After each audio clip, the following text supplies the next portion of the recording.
সকলকে স্বাগতম জানাচ্ছি কুকিং ব্লগের আরেকটি রেসিপিতে। পালং শাক ভর্তার রেসিপিটি সম্পূর্ণ দেখার অনুরোধ রইল। তো চলুন দেরি না করে রেসিপিটি শুরু করা যাক। চুলাটা অন করে একটি কড়াই বসিয়ে দিয়েছি, দিয়ে দিয়েছি সরিষার তেল।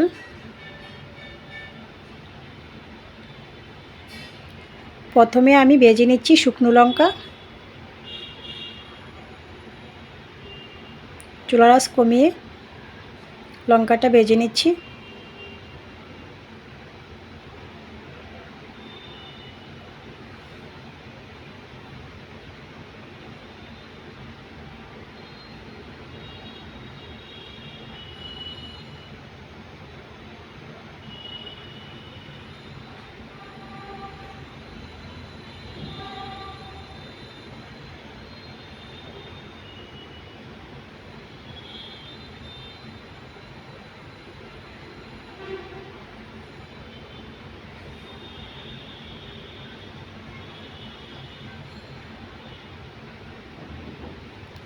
লঙ্কা ভাজি হয়ে গিয়েছে, এই পর্যায়ে নামিয়ে নিয়েছি। একই তেলে আমি দিয়েছি কয়েক কোয়া রসুন, সাথে কাঁচা লঙ্কা হাতে ভেঙে। রসুন কাঁচা লঙ্কাটা ভাজি হয়ে গিয়েছে, নামিয়ে নিয়েছি।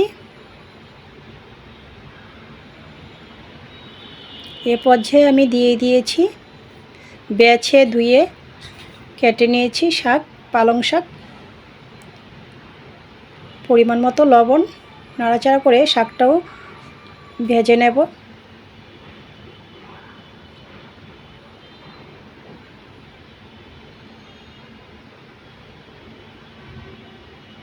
শাকের জলটা শুকিয়ে নেব।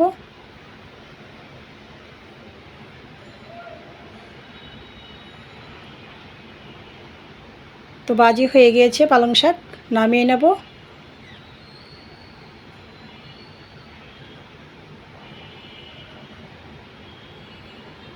কেউ চাইলে ঠান্ডা হওয়ার পর মিক্সার জারও ভর্তাটা তৈরি করতে পারেন। আমি শিলপাটায় বেটে নিচ্ছি।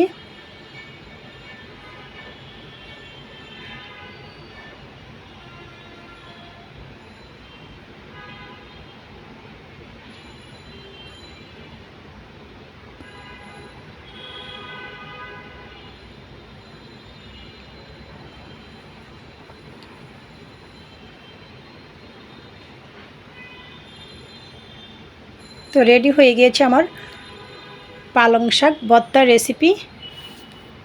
রেসিপিটি ভালো লাগলে আমার ফেসবুক পেজটা ফলো, ইউটিউব চ্যানেলটা সাবস্ক্রাইব করবেন, সাথেই থাকবেন।